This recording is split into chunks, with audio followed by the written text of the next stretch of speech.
Amém. Queridos, a paz de Cristo Jesus. Me permita fazer uma coisa aqui antes.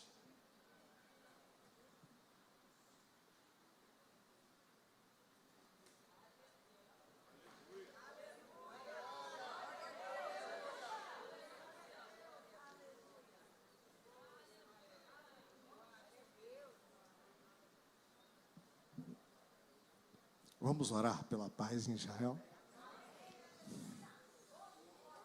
Se põe de pé nessa hora. Vamos cumprir o que diz o Salmo de número 122, em que nós oramos pela paz em Israel e declaramos que haja paz naquela nação, que haja paz naquela nação, que haja paz naquela nação. Oh, Espírito Santo de Deus, Espírito de vida, de graça, Espírito de amor, Espírito de comunhão, Espírito que promove a irmandade, que promove a paz, nós declaramos sobre a nação de Israel, sobre o povo judeu, que haja paz em Israel, como diz a tua palavra. Ah, Espírito Santo, cobre aquela nação com o seu cuidado, cobre também os palestinos com o seu cuidado, cobre o Oriente Médio com o seu cuidado. Ah, Senhor Jesus Cristo, nós entendemos que Israel é uma nação profética, é uma nação sacerdotal para essa terra, e nós te pedimos, protege Israel, guarda Israel, que haja paz em seus muros, que haja paz entre as suas cidades, que haja paz naquele lugar. Oh, Jesus, desfaz o mal, desfaz todo espírito de intriga, de conflito, desfaz nesse tempo e dá paz sobre Israel, em nome de Jesus. Amém, amém, amém. Glória a Deus. Aleluia, aleluia. Que o Senhor seja louvado, que o nome dele seja engrandecido nesse tempo. Aleluia, glória a Jesus. Queridos, abre a sua Bíblia aí no livro de 2 Reis. Segundo livro de Reis, capítulo de número 2, versículo de número 14. Segundo livro de Reis, capítulo de número 2, versículo de número 14 e 15, que diz assim: e tomou a capa de Elias, que dele caíra, e feriu as águas, e disse: onde está o Senhor Deus de Elias? Quando feriu as águas, elas se dividiram de um lado para o outro, e Eliseu passou. Vendo, pois, os filhos dos profetas que estavam de fronte em Jericó, disseram: o espírito de Elias repousa sobre Eliseu. E viram-lhe ao encontro e prostraram-se diante dele em terra. Aleluia. Glória a Jesus. Nessa manhã, queridos, o tema dessa palavra é: onde está o Deus de Elias? Onde está o Deus de Elias? Foi essa a expressão que Eliseu usou quando Eliseu está ali de frente ao Jordão. A gente, quando analisa os textos bíblicos, a gente vai verificar que por 3 vezes o Jordão foi aberto por um ato milagroso. A primeira vez foi com Josué, quando o ministério mosaico chegou ao fim e Josué estava substituindo Moisés. E ali o Jordão se abriu, como Deus estivesse dizendo: estou contigo, Josué, segue firme, porque o mesmo Espírito que esteve sobre Moisés está sobre você, e você vai prosseguir fazendo a minha obra. E aí, nós chegamos também no Jordão, que foi aberto pela segunda vez, agora pelo profeta Elias. E a mensagem daquela abertura do Jordão não era outra senão: Elias, o seu ministério acabou. E aqui é um marco É um marco onde o seu ministério acaba, porque agora só resta um redemoinho, um vento forte e uma carruagem de fogo para você. E aí a terceira vez, que é essa que acabamos de ler, onde Eliseu, depois de pegar a capa de Elias, ele bate a capa de Elias, e ele brada: aonde está o Deus de Elias? E ali, irmãos, dá início ao ministério profético que abalou Israel, que mexeu na estrutura de Israel, que mexeu naquela governança que havia, naquele sistema que havia. E o interessante que nós vamos notar, que a Bíblia inteira, ela vai permanecer falando de um espírito de Elias, esse mesmo espírito de Elias, que os profetas viram em Eliseu, que eu li no versículo de número 15 para vocês, ele vai se repetir durante a Bíblia várias vezes, tanto no Antigo Testamento como no Novo Testamento, marcando que há um espírito de Elias que está neste mundo e que combate um espírito de Jezabel que tenta desviar este mundo da verdade do Evangelho. E nessa manhã, irmãos, eu quero tratar um pouco disso com você. A gente tem Elias, quando a gente começa ali onde a pastora Paula leu, ali no primeiro livro de Reis, capítulo de número 17, Elias chega ali na história e ele não tem, irmãos, nenhuma citação dele anterior. Ele simplesmente chega ali e ele é conhecido como Elias o Tesbita, vindo da cidade de Tisbe, de Gileade. É a única referência que se tem.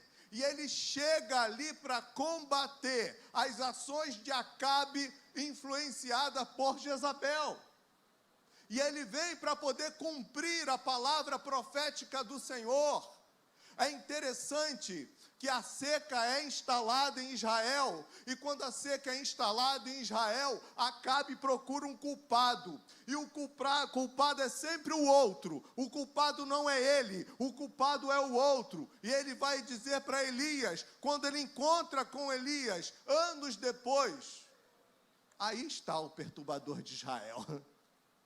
E Elias vai dizer para ele assim: eu não. Eu não. Eu vim cumprir a palavra do Senhor.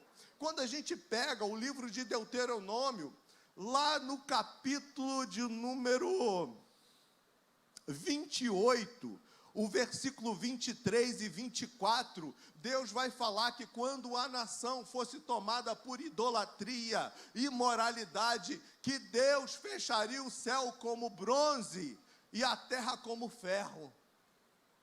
Então Elias, ele vem profetizar para cumprir a palavra de Deus, não outra coisa diferente. Ele não estava ali para satisfazer a sua vaidade ou o ego humano, ele estava ali para cumprir a palavra de Deus, e como um profeta de Deus, ele anunciava a palavra de Deus, e a palavra de Deus para Israel, naquele momento, era uma palavra de confronto. Israel estava sendo governado por Acabe e Jezabel. Sim, Onri, pai de Acabe, quando alcança um certo apogeu no Israel, na parte norte, lembre vocês que esse apogeu, ele só aconteceu anos depois, quando Salomão termina o seu reinado é dividido, reino do norte e reino do sul. E Acabe é justamente esse cidadão que está governando o reino do norte. Mas o reino do norte só chega ao seu apogeu através do pai de Acabe, que era o rei Onri. E para que ele conseguisse manter a paz, ele negociou com os inimigos. Ele negociou a integridade espiritual de Israel. Ele negociou os princípios divinos de Israel. E tendo negociado esses princípios divinos, ele então traz Jezabel, filha de Etibaal, adoradora de Baal, adoradora de ídolos, e traz para dentro de Israel e casa com seu filho, selando um reinado de destruição.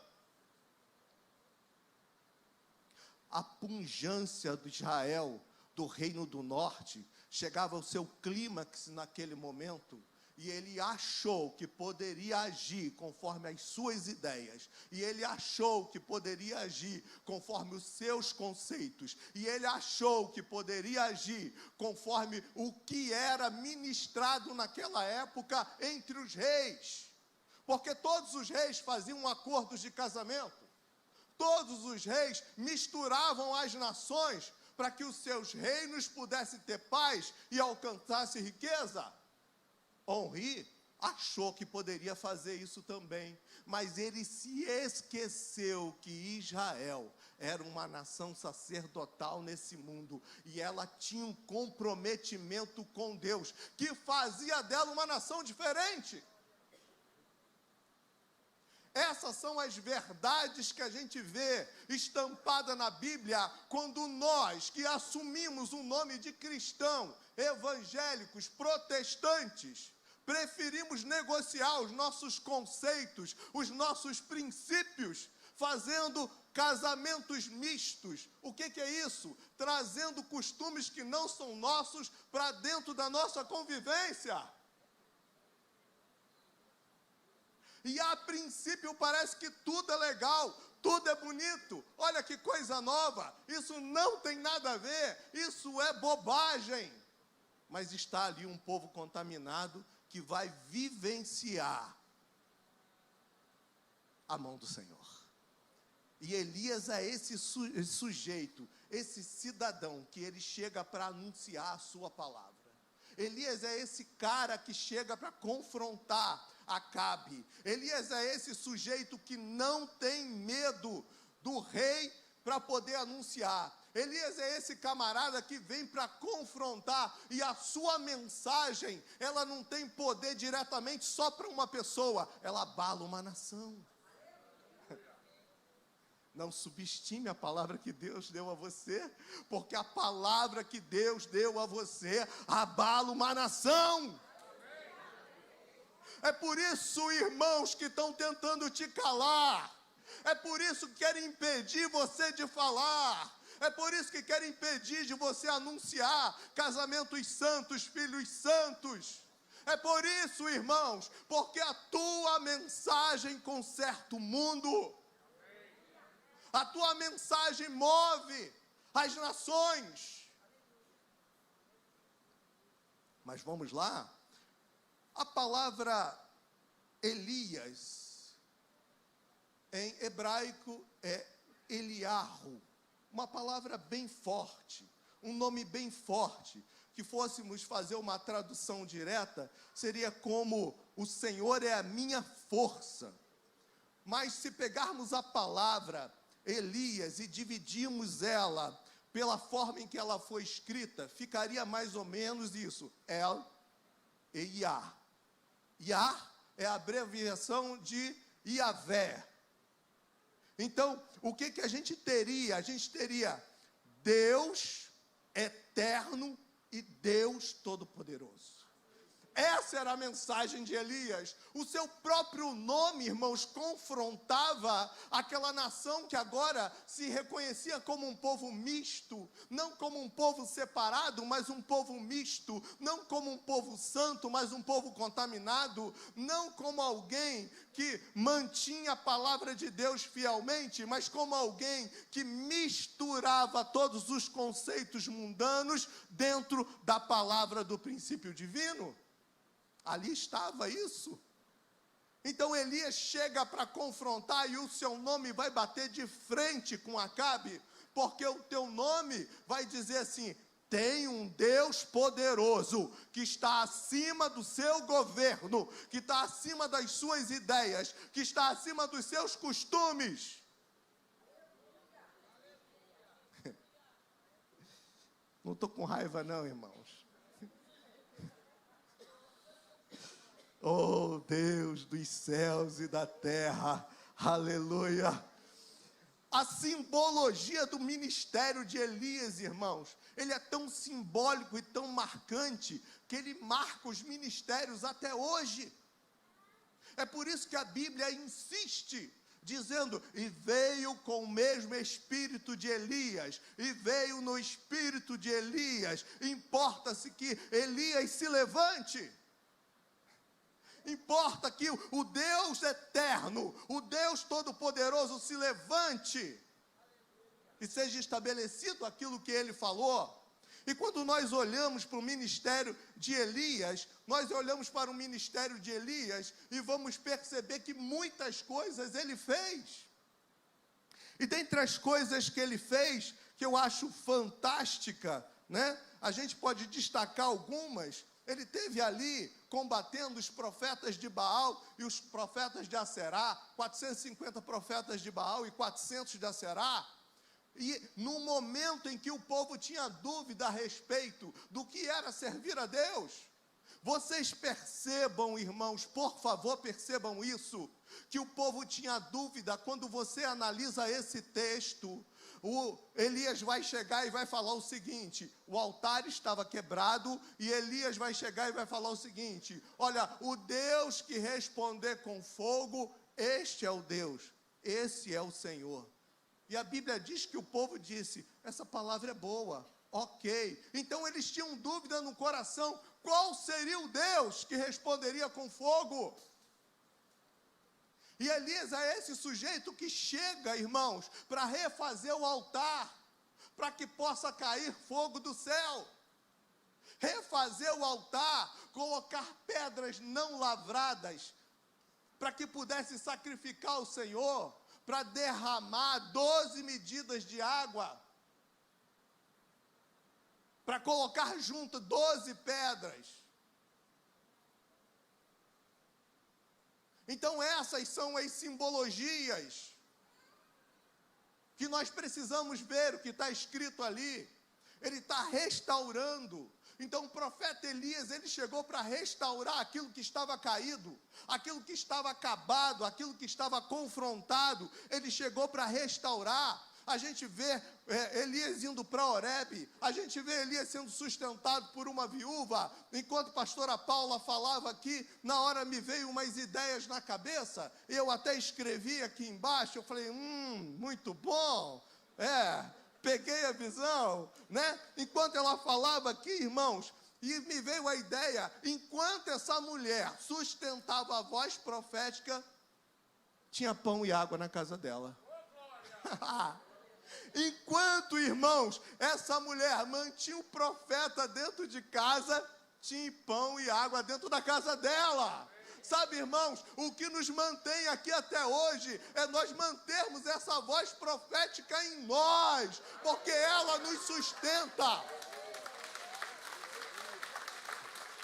A palavra de Deus, irmãos, é o que vai nos manter nos tempos difíceis. A palavra de Deus, a fé, a constância, é o que vai garantir a roupa no corpo, a comida no prato, irmãos, e a vida garantida em Cristo Jesus. Não é negociando conceitos. Não, ele não negociou conceito com essa mulher. Não, eu vou morrer. Ok, você vai morrer, mas entrega a primeira parte do Senhor. Entrega primeiro que você vai ver se você vai morrer ou não vai morrer. Sabe, irmãos, a gente precisa entender que a nossa parte a gente precisa fazer, independente do que está acontecendo, independente das vozes que estão clamando nesse tempo, a nossa parte a gente precisa fazer. Ah, pastor, mas eu nem sei mais em que acreditar. Creia na palavra. Infelizmente, nós temos visto cada vez mais um povo ignorante sendo levado como massa de manobra, porque não analisa a palavra, porque não presta atenção na palavra. E Cristo nos faz um convite. Quando ele diz, está escrito, está escrito, está escrito, está escrito, para que se cumprisse o que estava escrito. Ao tempo inteiro Cristo está apontando, é a palavra, é a palavra, é a palavra, é a palavra, é a palavra.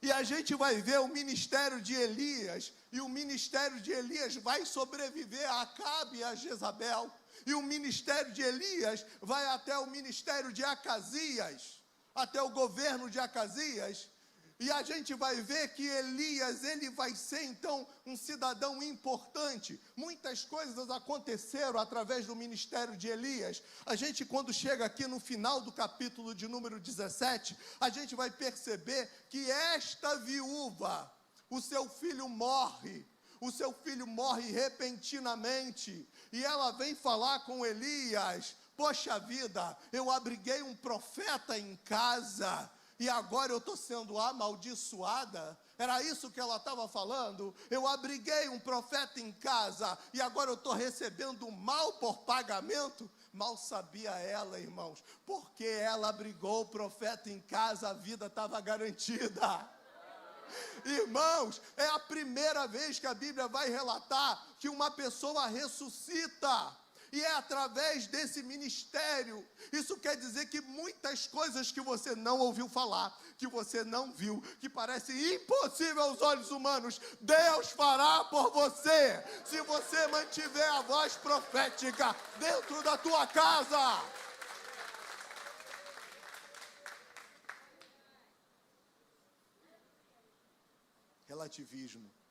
Relativismo moral, relativismo espiritual. Não é bem assim, é mais ou menos. Existe uma outra interpretação. Sabe a forma que você precisa interpretar a palavra? Primeira regra básica de interpretação da palavra: o que está escrito, está escrito. Ok? Não porque eu imagino, esquece a sua imaginação. O que está escrito, está escrito.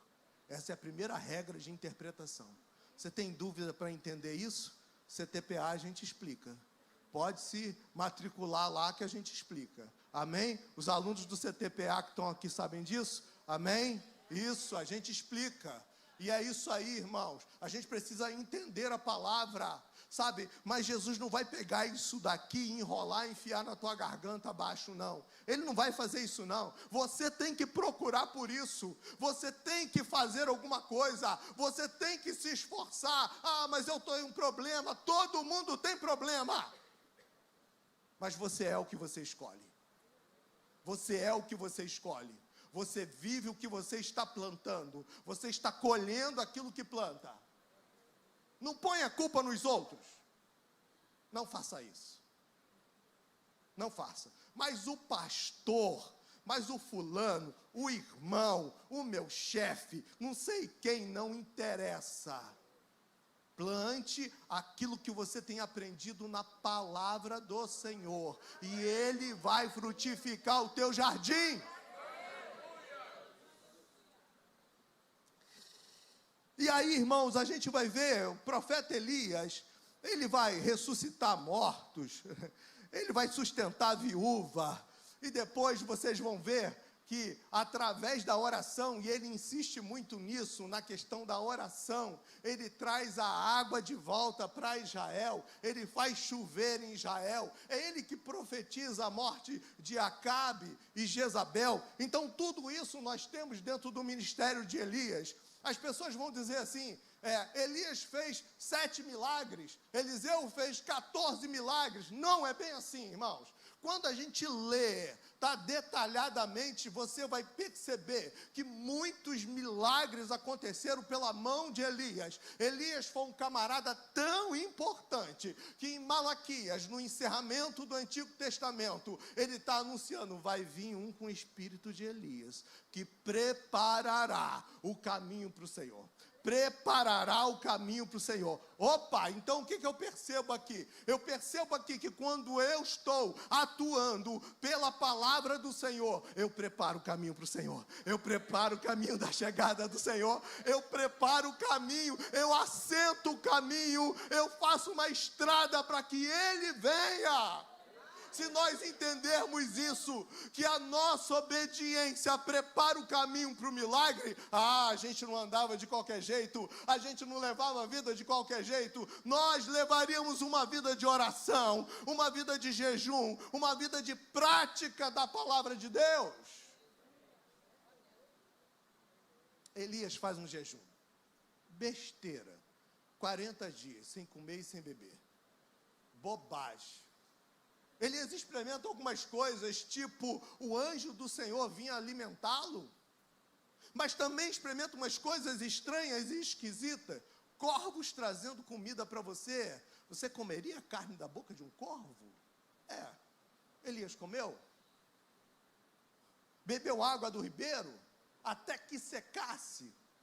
Então a gente vê várias fases na vida de Elias, e Elias sendo trabalhado pelo Senhor e movido por lugares extraordinários, fazendo coisas extraordinárias, impactando a nação da época, porque a palavra que estava na sua boca não era outra palavra senão a palavra de Deus. Experimente andar pela palavra de Deus, experimente andar através desse sistema profético da palavra que Elias andou, através desse espírito que pode nos conduzir a um lugar certo. Então a gente tem Eliseu. Quem é Eliseu? Eliseu é o cara, irmãos, que vai falar assim: ei, eu aceito o desafio e eu quero viver debaixo desse ministério. Ei, eu aceito o desafio e eu quero herdar o seu ministério, e por isso eu quero uma porção dobrada. Uau! Elias vai dizer assim: rapaz, dura coisa me pediste? E ele vai dizer: sim, mas eu quero uma porção dobrada. Por 3 vezes Elias tentou desfazer de Eliseu, quis botar Eliseu de escanteio, mas Eliseu persistiu, porque Eliseu havia sido chamado no capítulo de número 19 por Deus, e ele entendeu o seu chamado. Se nós entendermos o nosso chamado e não negociarmos o nosso chamado e insistirmos e pagarmos o que tivermos que pagar e fazer o que tivermos que fazer para que o chamado do Senhor se cumpra na minha vida, não tem ninguém que possa nos desanimar. O irmão olhou para mim de cara feia. O outro está fazendo biquinho. Você viu como ele olha para mim de cima para baixo? Não interessa, irmão, não interessa. Ele disse que eu não falei legal. E daí, melhore, faça mais, faça mais, faça mais. Irmão, a Bíblia diz que o céu, ele é ganho por esforço. O mundo está dizendo vive à toa, e Deus está falando trabalhe. O mundo está dizendo isso é bobagem, e Deus está falando repare isso direitinho. Por quê, irmãos? Porque nós não vivemos de acordo com o sistema mundano, nós vivemos de acordo com o sistema bíblico. Nós vivemos pela palavra de Deus, e viver pela palavra de Deus é aceitar esse desafio. Muitas das vezes não está na vanguarda evangélica, mas sobrevivendo dos mesmos princípios: oração, palavra, jejum. Sim. Você sabe que essa igreja tem uma quantidade enorme de dias de oração aqui? E quando não estão orando aqui, estão orando lá no jardim de oração? Mas eu posso contar nos dedos quem participa. Você sabia que essa igreja está orando há 40 semanas e jejuando, e que termina no final desse mês, desde fevereiro? Você não sabia? Não? Toda sexta-feira, 11 horas da noite, todo mundo está entregando o propósito de oração e jejum juntos? Não sabia? A gente está movendo, irmãos, tudo que tem para se mover, a gente está movendo, porque eu preciso ver céus abertos.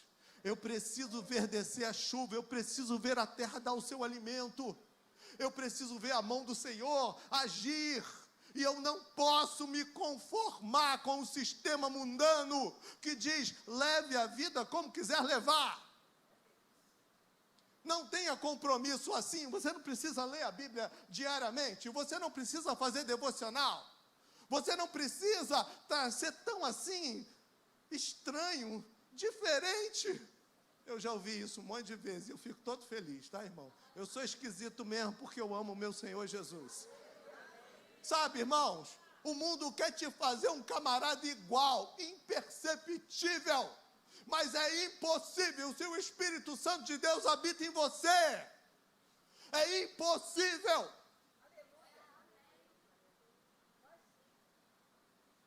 Ok, mas vamos seguir. Então, este Eliseu, ele quer essa herança de Elias. Esse Eliseu quer uma porção dobrada. Engana-se que ele está pedindo para fazer mais milagres do que Elias. Quando nós analisamos tudo aquilo que Elias vivenciou, ele não vivenciou somente 7 milagres. E olha que eu digo somente 7 milagres, se eu visse um desses, eu acho que eu já seria crente eternamente, Highlander, entendeu? Mas ele está aqui, ele não está falando, olha, você fez 7 milagres, eu quero fazer 14.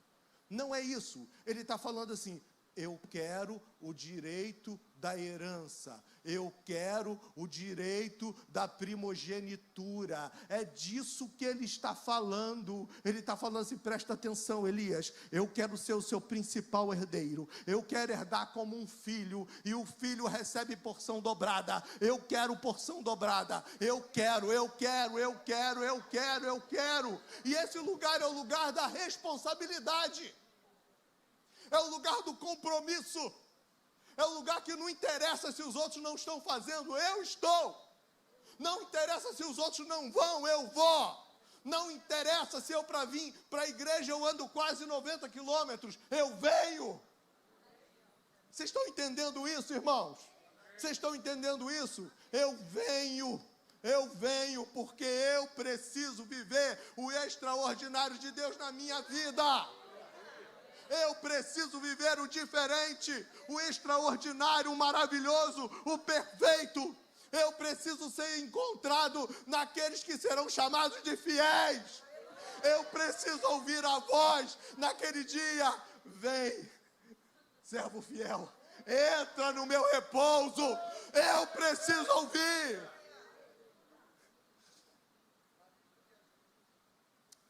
Que herança você está esperando? Que herança você quer? O que você quer? Sabe, quando a gente olha aqui para a batalha entre Elias e Jezabel, nós temos um Acabe permissivo que entrega na mão de Jezabel o governo espiritual de Israel. Mas nós somos neutros ou somos coparticipantes? Quem somos nesse negócio? Somos neutros ou somos coparticipantes? Sabe, Israel estava neutro. Por isso o céu estava de bronze e a terra de ferro. Você sabe disso? Não adianta você dizer não é comigo. Eu não tenho nada a ver. Isso é um problema deles, não é problema seu. O problema da nação é um problema seu. O problema da igreja é um problema seu. O problema desse bairro é um problema seu. O problema da sua família é seu problema.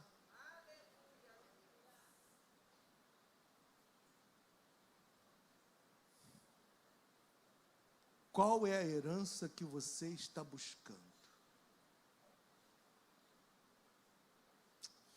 Então a gente vai chegar num confronto, irmãos, e o confronto vai falar sobre homens posicionados na palavra com uma posição profética, por isso sofrem perseguição e tentativa de ter a voz calada. O confronto é líderes fracos que toleram o engano, relativizam o pecado, transformam a exceção em regra. O confronto é, irmãos, ideologias carismáticas com aceitação fácil na sociedade corrompida, impondo, regulando, cerceando a liberdade. O confronto é, irmão, um povo endurecido pela falta da palavra aplicada à sua vida e se tornando massas de manobra. Nós estamos vivenciando esse encontro. Você pode dizer, eu sou neutro, eu não tenho nada com isso. Ou você pode ser coparticipante do mal ou do bem. Sim, se você não escolher o lado do bem, você é coparticipante do mal.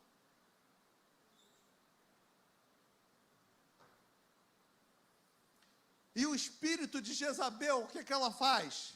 Ela promove a imoralidade, a sensualidade, tem domínio autoritário, busca títulos e posições, mas habita na permissividade, deixou entrar, ela entra, né? Promove a fraqueza, se aproveita da fraqueza do outro, despreza a lei, família, a moralidade, odeia os justos, expõe os jovens. Nós temos visto os jovens serem expostos.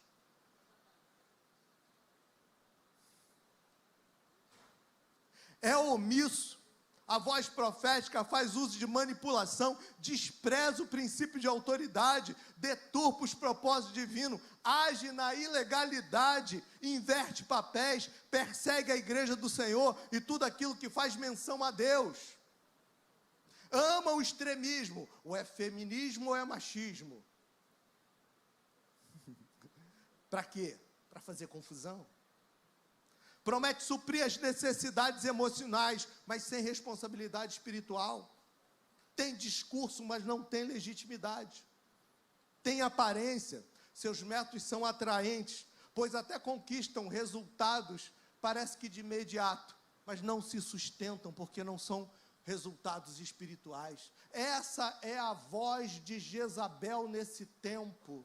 Essa é a voz do engano que está tentando destruir a igreja do Senhor, que está tentando destruir a igreja tanto de fora para dentro e de dentro para fora. E nós precisamos estar atentos a essa voz, para que não sejamos permissivos com ela. Qual é a sua artimanha? A sua artimanha é fazer aquele que professa a palavra de Deus com verdade, que se levanta no espírito de Elias, se sinta estressado, cansado, esgotado, isolado, sozinho. Essa voz quer produzir isto. Essa voz quer produzir isto. Mas o espírito de Elias, diz em Lucas, capítulo de número 1, verso de número 17, e irá diante do Senhor, no espírito e no poder de Elias, para fazer voltar o coração dos pais aos filhos e o dos desobedientes à sabedoria do justo, para deixar um povo preparado para o Senhor. E qual é a voz de Elias? Qual é a voz profética? A voz profética expõe Baal e dá para o povo: quem vocês vão escolher? Baal ou Deus? A voz profética de Elias, ela pode estar no deserto, mas tem ajuda divina. À noite tem uma coluna de fogo e de dia tem uma coluna de nuvem. A voz profética de Elias tem comunhão íntima com Deus, não é vencido pela carência afetiva, não precisa de autoafirmação e não amacia o ego humano. É portador de mensagem de avivamento, é portador da mensagem do arrependimento. Sua mensagem não é confortável, mas conduz ao caminho. Essa mensagem abala governos. Essa mensagem desmascara Satanás. O pilar da sua mensagem é restauração. Restauração dos pais aos filhos, dos filhos aos pais. Restauração da família. Essa mensagem, irmãos, é a mensagem que vai produzir um avivamento tal em você, um avivamento tal na sua casa, que os seus filhos terão o espírito de rebeldia quebrado neles. Porque essa mensagem produz a quebra do espírito de rebeldia. Essa mensagem, irmãos, promove confissões. E pecados confessos são esquecidos. Quebra a permissividade moral, a falsa religião, a injustiça espiritual e social. Sim. Crentes fiéis cuidam um dos outros. Crentes fiéis cuidam do necessitado. Essa voz levanta-se contra o pecado da nação, da imoralidade dos idólatras. Resistir ao espírito de Jezabel é assumir uma posição de pai, mãe, filho, pastor, diácono, obreiro. Resistir à voz conciliadora que concorda com o pecado. Sabe, queridos, eu estou chegando ao final aqui. E eu quero ler o que está escrito em Apocalipse, capítulo de número 2, versículo de número 20, e versículo de número 20 ao 22, que vai dizer assim: no entanto, contra vocês eu tenho isto. Você que tolera Jezabel, aquela mulher que se diz profetiza, com seus ensinos ela induz os seus servos à imoralidade sexual e a comerem alimentos sacrificados aos ídolos. Dei-lhe tempo para que se arrependesse da sua imoralidade sexual, mas ela não quer se arrepender. Por isso vou fazê-la adoecer e trarei grande sofrimento aos que cometem adultério com ela, a não ser que se arrependam das obras praticadas por ela. Sabe, mas eu quero dizer uma coisa para você. Se nesse tempo tem o espírito de Jezabel atuando, nesse tempo também tem o espírito de Elias atuando. Se nesse tempo, irmãos, tem a voz do engano, mas também tem a voz do caminho. Nesse tempo, irmãos, se está marcando um tempo de mornidão, aqui tem chama acesa, aqui nesse altar tem fogo, e quem quer fogo, pode vir que vai ser queimado.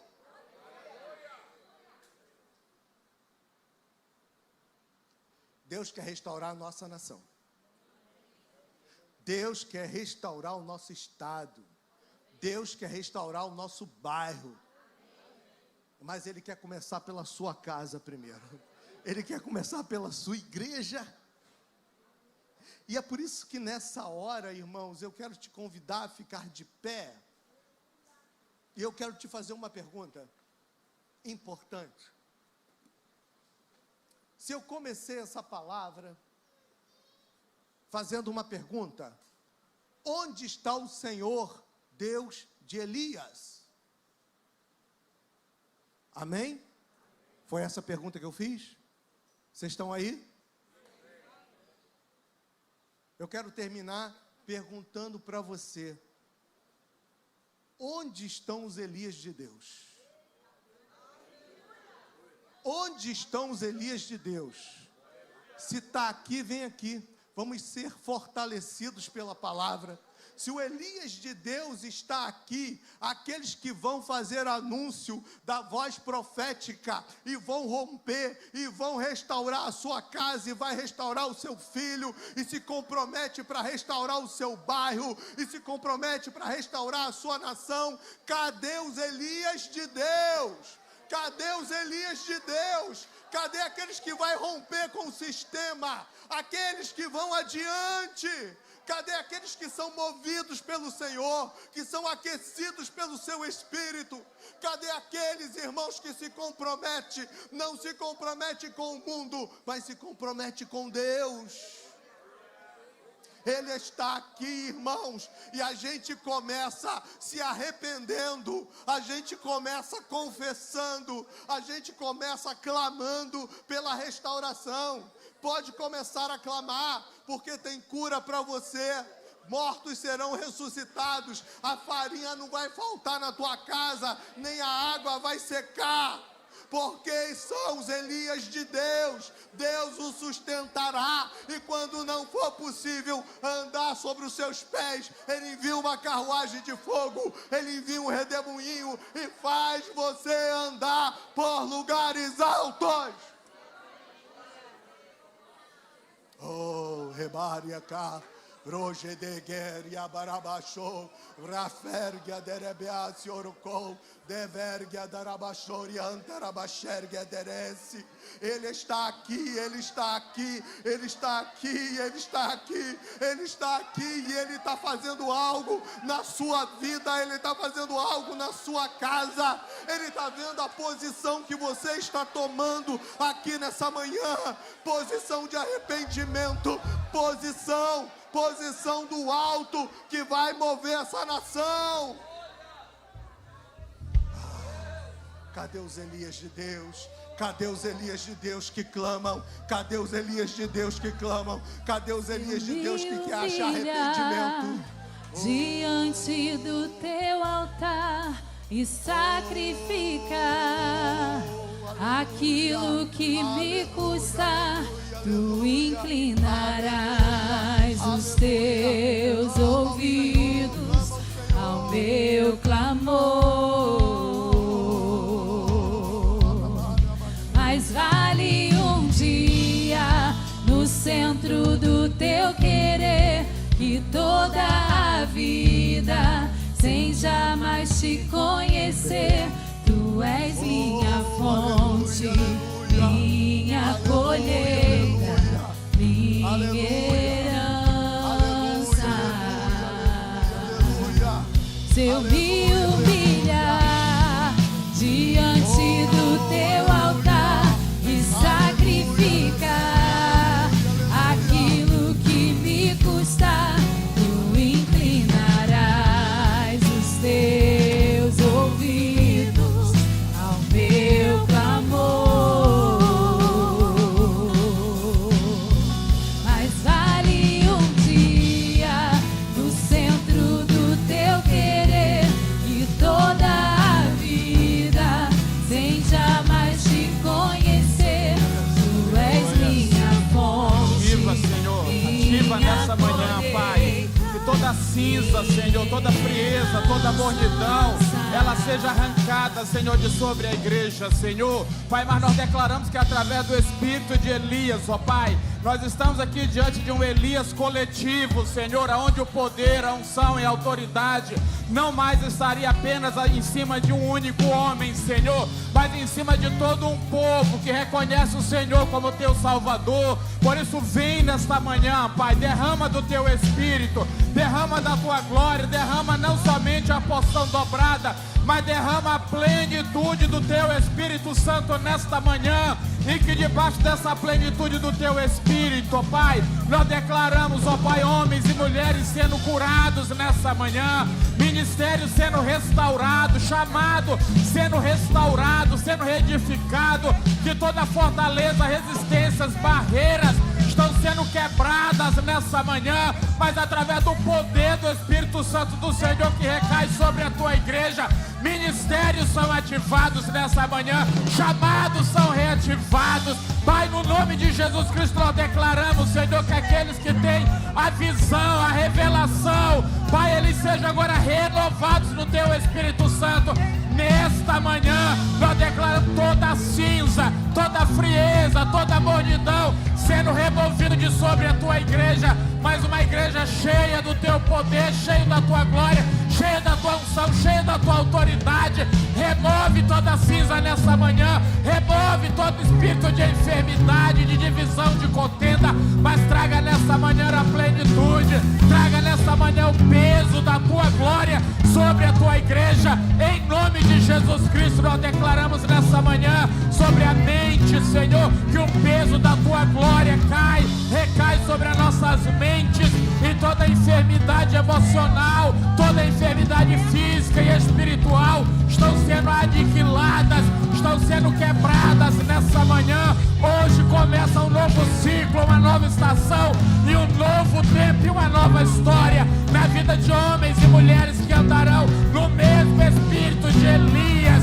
o mesmo espírito de oração, o mesmo espírito de poder e de autoridade. Recaia sobre a tua igreja nessa manhã, em cada departamento, em cada vida, em cada lar. Aqueles que nos assistem pelas redes sociais, sejam cheios do teu Espírito nesta manhã. Oh, aleluia, glória a Deus.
aquilo que não tinha vida passa a viver, porque a glória do Senhor, aleluia, é multiplicada em nós. Levanta essa geração profética, Senhor amado, eu creio que se levanta um povo nesse tempo, um povo que não negocia os seus princípios, um povo que vai ver os seus milagres, um povo que vai ver o mar se abrir, um povo que vai ver, aleluia, o morto ressuscitar. Deus, começa aqui, começa agora, Pai. Nós queremos ver o que nunca vimos antes. Vem, Senhor, com a tua unção, Pai. Vem com a tua glória, Senhor. Nós desejamos. Levanta-nos, ó Deus, como uma igreja, Pai, que não negocia os seus princípios e faz o mundo ver que existe Deus. Aleluias. Oh, Senhor, se manifesta. Aleluia, aleluia, glória a Deus, glória a Deus, glória a Deus, glória a Deus, glória a Jesus, aleluia. Oh, aleluia, aleluia, aleluia, aleluia, aleluia. Sejam renovados, restaurados, avivados pelo poder do nome de Jesus. Receba a bênção deste dia. Acolhe o Espírito Santo com você. Acolhe os princípios divinos. Acolhe com você. E saiba que o Espírito de Deus vai te mover a fazer coisas novas, vai te mover a fazer coisas grandes, vai te mover a fazer coisas que você nem imagina. Quando você foi despertado pela madrugada, ore ao Senhor. Não ache que você simplesmente perdeu o sono. Quando você tiver dúvida, abra a palavra do Senhor. Quando você acordar, louve o nome dEle, e Ele também se mostrará fiel a você. Lá no Salmo de número 18, ele diz assim: ao fiel eu me mostro fiel. Aleluia. Ele é fiel a você, amigo. Ele é fiel a você. Ele é fiel a você. Ele é fiel a você. Ele é fiel a você. Nada que ele disse ao teu respeito caiu por terra. Tudo que ele falou ao seu respeito. Oh, rebassoro contere barecere plantara barashoro condere barabadalia. Maia faria gandere barabashurientere baras. Massora cantere bachora pataragaras. Tudo está de pé, tudo está de pé, tudo está de pé. Posicione-se, assuma, se comprometa, e Ele também se comprometerá com você. Amém? Amém. Glória a Jesus, glória a Jesus, glória a Jesus, glória a Jesus.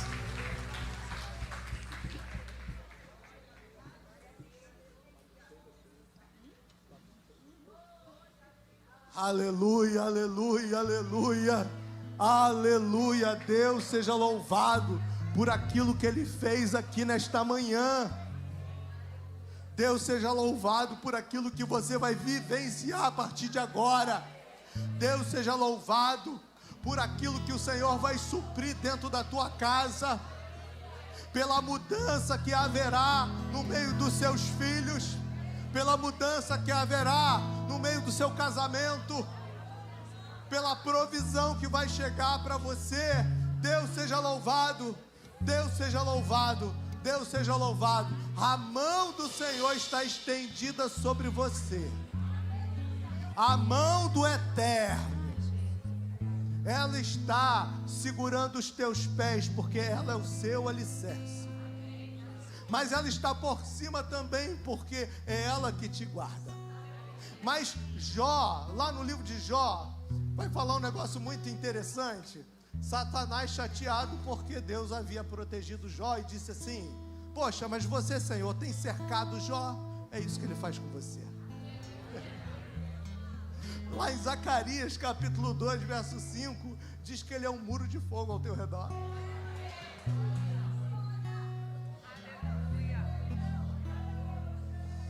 A gente precisa reconhecer isto. A gente precisa reconhecer isto. Saia daqui hoje impactado pelo poder que Ele promove na sua vida.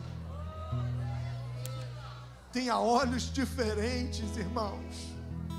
Vivencie tudo aquilo que Ele disse que Ele tem para você, porque de fato Ele tem. Vamos orar? Oh, Espírito de Deus, te louvamos aqui nesta manhã, porque o Senhor tem nos falado, o Senhor tem manifestado a sua palavra aqui no meio de nós. Te louvamos aqui nesta manhã, Senhor, e declaramos que bom é estar na sua presença. Te pedimos, Jesus, que a tua palavra esteja fixada no nosso coração, para que a gente não possa pecar contra ti, porque assim diz o salmista: eu guardei a tua palavra no meu coração, para não pecar contra ti. Ela é a nossa proteção. Sim, Deus, ela é a nossa proteção. Senhor, muito obrigado por aquilo que o Senhor fez nessa manhã. Muito obrigado pelas transformações. Muito obrigado, Senhor Jesus Cristo, porque a palavra ela tem endereço certo. E muito obrigado, Senhor, que ela achou corações prontos para abrigar esta palavra. Que o Espírito Santo de Deus possa promover muitas mudanças ainda. Que o Espírito Santo de Deus possa derramar de uma graça especial sobre os teus filhos nessa manhã, no nome de Jesus. Senhor Jesus Cristo, nós colocamos essa bandeira aqui nessa manhã, Senhor. Oh, Senhor, aqui está a bandeira de Israel. Nós iniciamos, Senhor, pedindo que haja paz em Israel. E nós finalizamos pedindo que haja paz em Israel. Paz em Israel. Paz em Israel. Paz em Israel, em nome de Jesus. Senhor, despede o teu povo em paz. Seja a tua graça sobre cada um deles. Protege, guarda, Senhor Jesus. Abençoa, faz milagres na vida dos teus filhos. Cura, batiza com o Espírito Santo. Distribui dons. Faz coisas que eles nunca pensaram. Mas faz pela vida dos teus filhos, é o que eu te peço. No nome de Jesus, amém. Amém. Queridos, Deus abençoe vocês.